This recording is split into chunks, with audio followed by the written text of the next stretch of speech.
The iPhone XR was a completely different kind of iPhone, coming out in 2018 and acting as the cheaper option to the iPhone XS. It lacked the premium display, stainless steel, and dual camera system, but that was it, being every bit as powerful and impressive as the XS at a significantly reduced cost, but that was nearly 4 years ago now, and as of late 2021, Apple stopped selling the iPhone XR completely. Hey, how's it going? I'm Josh from 91 Tech, and by no means does the iPhone XR feel its age. It's still very fast on the latest version of iOS, and really holds its own in nearly every category, just without the quality of life features a newer and better iPhone brings. So today, let's ask the question, how does the iPhone XR hold up in 2022, and could it even still be worth buying?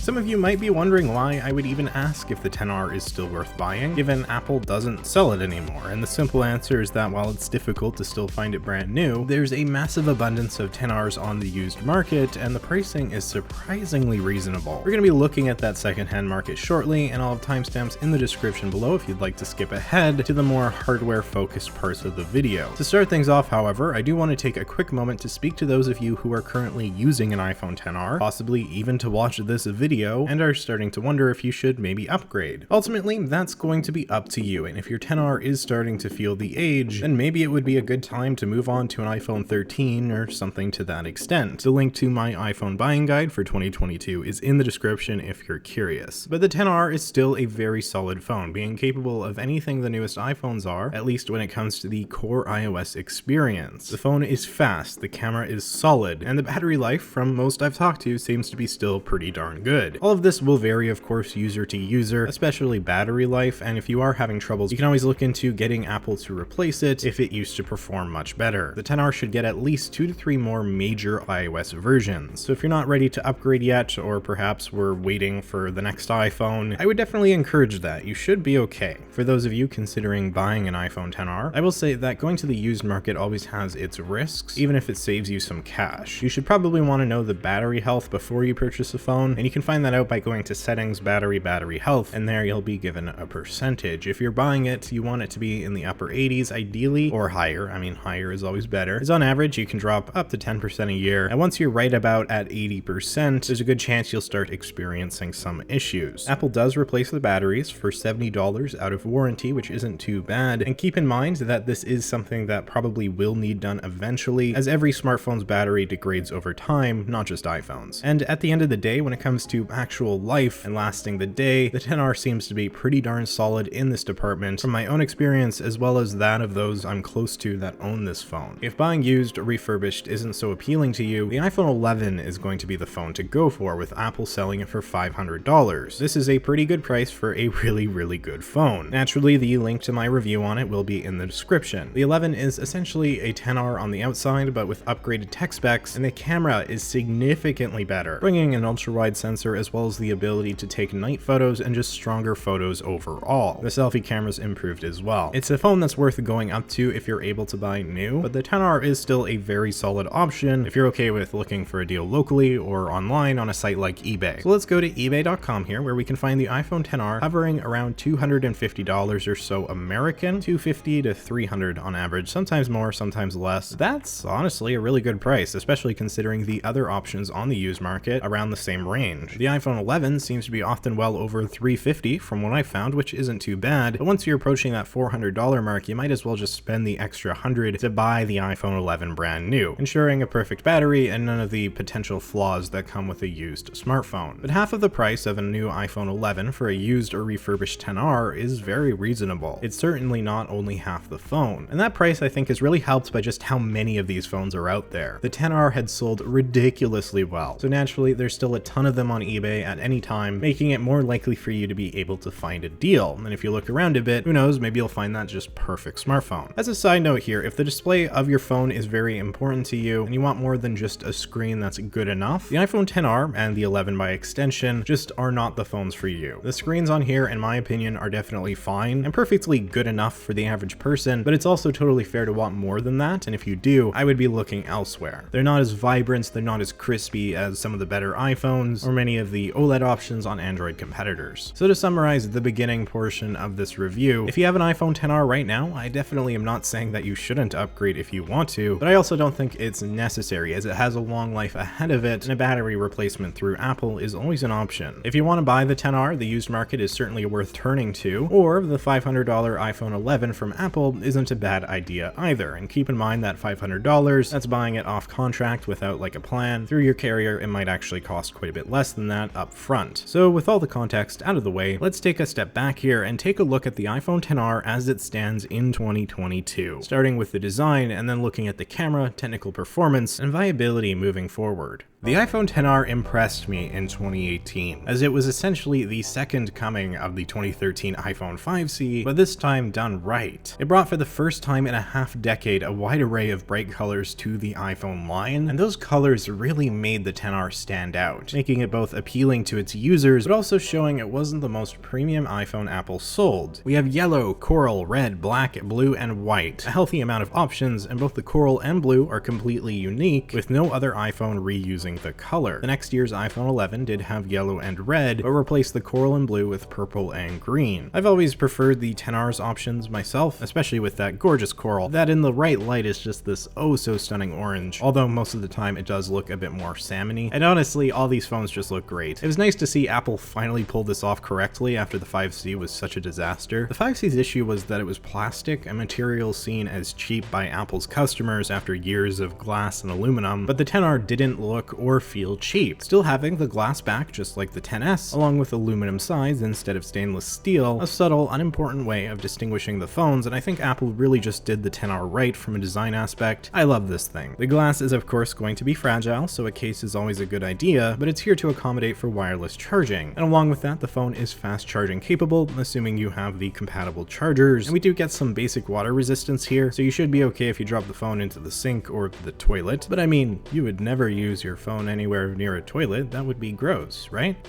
Turning to the front of the iPhone XR, we see the most controversial aspect of the phone, the selfie camera. Wait, no, sorry, the notch. Wait, no, actually, the display. I'm joking around a bit here, but there definitely were a lot of tech enthusiasts heated that Apple would dare put a sub 1080p LCD on here, though the reality is the Retina display is absolutely fine, and it got probably a lot more flack than it deserved, especially considering the target audience was one that either didn't know what a resolution even was, or in the very least didn't particularly care. The bezels are admittedly thick compared to other smartphones, it doesn't look as modern, and a lot of people don't like that. Every time I mention the XR, those bezels always get brought up in the comments section more than the display in my experience. And so maybe this is an unpopular opinion, but I don't really care. Sure, the sleeker a phone looks, the better, and I love my smaller notch, I guess, on my iPhone currently, and the thin bezels, but it's also something that I don't particularly notice, and ultimately what the bezels are surrounding are much more important than the slightly larger black stripe itself. And what it's surrounding isn't fantastic here. By the numbers, the screen resolution is 1792 by 828, which indeed isn't 1080p, but it still makes for a pixel density of 326 pixels per inch, putting it right on par with the iPhone 8, iPhone 7, iPhone 6, and so on and so forth. Other phones that you didn't hear a whole lot of complaining about. I don't want to rehash this because it's been done a million times, and I've always been biased after being dislike bombed back in the day for defending the phone. Not that you can see the amount of dislikes, thanks YouTube, but the quality of the screen is totally good enough, which is perfect for what was supposed to be more of a budget-oriented device, or about as budget-oriented as a brand new iPhone gets anyhow. What you lack in the display, which isn't as sharp or vibrant as the gorgeous OLEDs of the iPhone 10, 10s, 11 Pro and better, you more than make up for by matching nearly every other aspect of the 2018 flagship 10s. The same chipset and performance, and even the same camera. Well, one of them. The 10s does have two lenses on the back, a wide lens and telephoto lens, which allows for 2x zoom versus only the main wide lens on the XR. You can also still take portrait mode photos using software, which is awesome, though unfortunately the portrait mode here only works with people. The camera here is 12 megapixels, and it's capable of recording video in up to 4K at 60 frames per second, which is super overkill, and the quality of photos you can take with the XR is still very impressive, even nearly 4 years later, at least in the right conditions. Outdoors or in a well-lit area produces really nice shots, shots. And the camera here has aged quite well, all things considered. It's when you get into those lower light conditions. Photos can get more noisy and grainy, maybe taking a lot of photos indoors or outside at nighttime, although I still wouldn't call them too bad even without the night mode. The iPhone 11 and up is a significant upgrade to be sure, but all in all, I do maintain the XR's camera is more than capable of handling photos for the vast majority of people out there. It definitely can take some absolutely stellar shots. Video, of course, is really good. Apple's always been the best in this department for years now, and it shows. Its strong stabilization and that sharp 4K quality, even if it's not on par with the newest iPhone or an actual camera. Don't forget, this phone is working with a single sensor that's relatively small in the grand scheme of things. The photographic potential of smartphones with these tiny lenses always astound me. The fact that we're at this point where a half decade can pass and those older smartphones can still take decent pictures is absolutely mind-boggling. So that's the rear camera, and the front-facing camera isn't quite as strong, with only 7 megapixels, though at least it can take portrait selfies if you so desire to do so. The next year's iPhone 11 would bring this up to 12 megapixels, which was a pretty big upgrade, but honestly, I don't think most would really care too much, as the XR produces a more than fine enough selfie for basically anything you would want to use it for. So overall, the iPhone XR's camera system definitely lags behind the iPhone 11, but it basically matches the XS, and at around $250 via the used market, this is a pretty darn good little photography machine, and it never fails to impress me whenever I bring it out. Certainly not something I would worry about too much, and if the camera is important to you, then moving up to the 11 or better is the easy solution to go with. While the camera aspect of the phone is decent, it's the hardware of the XR that really pulls it together. With the same processor as the iPhone XS, the Apple A12 Bionic chip. The chipset might nearly be 4 years old, but it definitely doesn't feel it. The iPhone XR runs iOS 15 nearly flawlessly. It's smooth, reliable, and doesn't even hardly feel any different from my own iPhone 13 Pro when I switch between the two phones. It isn't fast so much as it is consistent, as it pulls up apps just as quick as you open them. Everything is just there. To borrow from the great Todd Howard, it kind of just works. There's little to no slowdowns, and the only minor complaint I have is that apps don't stay open in the background quite as long as I might like, but that is a limitation of the 3 gigabytes of RAM. I'm not sure how often you're actually scrolling through a ton of apps at once, but even so, 3 gigs of RAM will be a number that seems puny to Android users, and certainly more RAM is always nice. But thanks to the crazy good optimization of iOS, the XR runs like a champ, and it isn't far off from many of the more recent smartphones entering the market. The iPhone XR has always been an absolute beast in every aspect except the display, making it the perfect device for someone who doesn't want the latest and greatest smartphone, but just wants a great, reliable phone that'll last years to come. Despite its age, the XR at roughly $250 on the used market manages to be exactly just that, making it still worth it in 2022 and very likely beyond. A battery replacement might be warranted once the health gets to around 80%, but past that, there's not much holding the XR back. Despite the early controversy, in my opinion, the XR has managed to maintain its status as one of the best iPhones Apple's ever made, at least from the point of view of the consumer. And the fact that you can more or less get the same software experience that you would on the $1,000 iPhone 13 Pro is absolutely amazing. There's really strong value here, and while naturally, I would recommend getting the iPhone 11 brand new over it, just for the slightly upgraded specs and the better camera, there's no question that the XR is still a great buy for the right person. It's great in 2022, and I have zero doubt it will be in 2023, and probably still pretty great in 2024 as well. And so with that, I think I'm right about done here. Not a ton to say because this is still such a solid phone, and if you're still using one right now, definitely let me know how your experience has been in the comments below, whether good or bad. It's going to perform differently for everyone, and I'm curious to hear your experiences. If you found this video helpful or interesting, maybe hit that like button and consider subscribing for more content just like this. You can follow me over on my socials at 91_tech if you'd like to for some reason. And with that all being said, thank you so much for watching. I really do appreciate it. I'm Josh from 91tech, and I will see you all next time.